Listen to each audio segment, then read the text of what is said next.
Hello दोस्तों, अनुपमा के आज के एपिसोड में आपने देखा कि अनुपमा माही की मेहंदी के लिए प्रार्थना करती है और उसको उसकी खुशी की चिंता करती है। भारती अनुपमा को फ़ोन करते हुए एक दूसरे का हालचाल पूछती है। अनुपमा भारती को आगामी अंतर्राष्ट्रीय इंटरनेशनल प्रतियोगिता के लिए अच्छी तरह से अभ्यास करने के लिए कहती है। उसे पता चलता है कि प्रीत अभी भी सो रही है। वह भारती से कहती है कि प्रीत से कहे कि एक बार जब वह वापस आ जाएगी तो उसे ज़्यादा देर तक सोने नहीं देगी। अनुपमा भारती को विश्वास दिलाती है कि वह जल्दी वापस आएगी और अपनी डांस रानियों को याद करती है।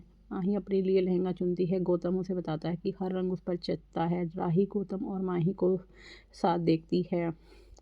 गौतम राही को एक तोहफा देता है लेकिन वह उसे लेने से इनकार कर देती है। माही कहती है कि राही अपना रवैया दिखा रही है। उसे बुरा लगता है कि राही गौतम से अपनी शादी से खुश नहीं है। गौतम माही से उसका साथ देने के लिए कहता है। माही कहती है कि राही और प्रेम जलते हैं क्योंकि वे जानते हैं कि वह और गौतम कोठारी के व्यवसाय और घर पर राज कर सकते हैं। गौतम माही को शांत होने के लिए कहता है और राही प्रेम अंश अनुपमा से बदला लेने की कसम खाती है खाता है। परी माही की शादी में जाने के लिए उत्साहित है। अनुपमा उसे आराम करने के लिए कहती है। परी अनुपमा से अपनी शादी बचाने की विनती करती है लेकिन अनुपमा उसे कुछ समय देने के लिए कहती है।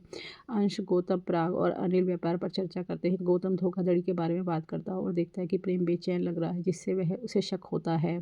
वसुंधरा माही की मेहंदी के लिए प्रार्थना करती है और शाह परिवार को समारोह में शामिल होने के लिए ताना मारती है। लीला को ताना मारती है और कहती है कि उनका आशीर्वाद मत लो वरना वसुंधरा को बुरा लगेगा। वसुंधरा राही से माही को लाने के लिए कहती है। अंश से गौतम को लाने के लिए कहती है और राजा को किंजल और परितोष से मिलने से भी रोकती है। अनुपमा राही से पूछती है कि क्या उसके और प्रेम के बीच सब ठीक है।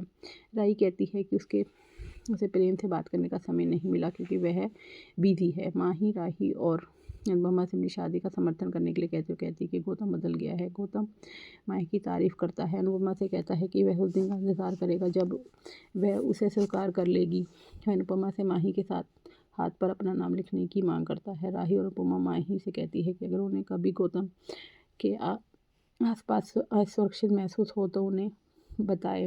वसुंधरा शाह परिवार पर ताना मारती और कहती है कि वे अपनी बेटी की शादी में मेहमान बनने वाले पहले परिवार हैं। लीला जवाब देती है कि ढारी में भी पहला परिवार है जिसने अपनी विधवा बहू की शादी अपने दामाद से करवाई है। किंजल परितोष से राजा से बात करने की कोशिश करने के लिए कहती है। वसुंधरा राजा को किंजल या परितोष से बात करने से रोकती है। ईशाना परी से माफ़ी मांगती है लेकिन परी उसे दोषी ठहराती है। परी को उम्मीद है कि राही और अनुपमा वसुंधरा या राजा से बात करेंगे। बाद में वसुंधरा मेहंदी समारोह में नृत्य करती है।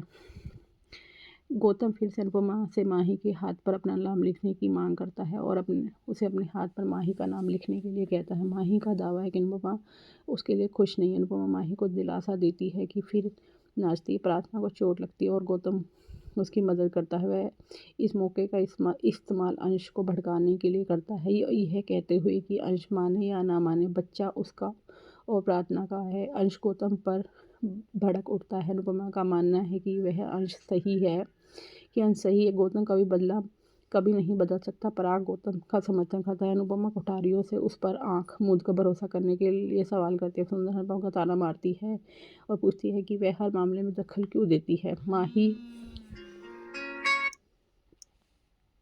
माही अंश और अनुपमा पर उसके फंक्शन में ड्रामा करने का आरोप लगाती हुए गौतम का पक्ष लेते हुए कहती है कि उसे प्रार्थना के बच्चों से जब चाहे मिलने का अधिकार है। अंश अनुपमा राही और प्रार्थना हैरान रह जाते हैं। अब आगे का एपिसोड जानने के लिए हमारे चैनल को लाइक और सब्सक्राइब कीजिए।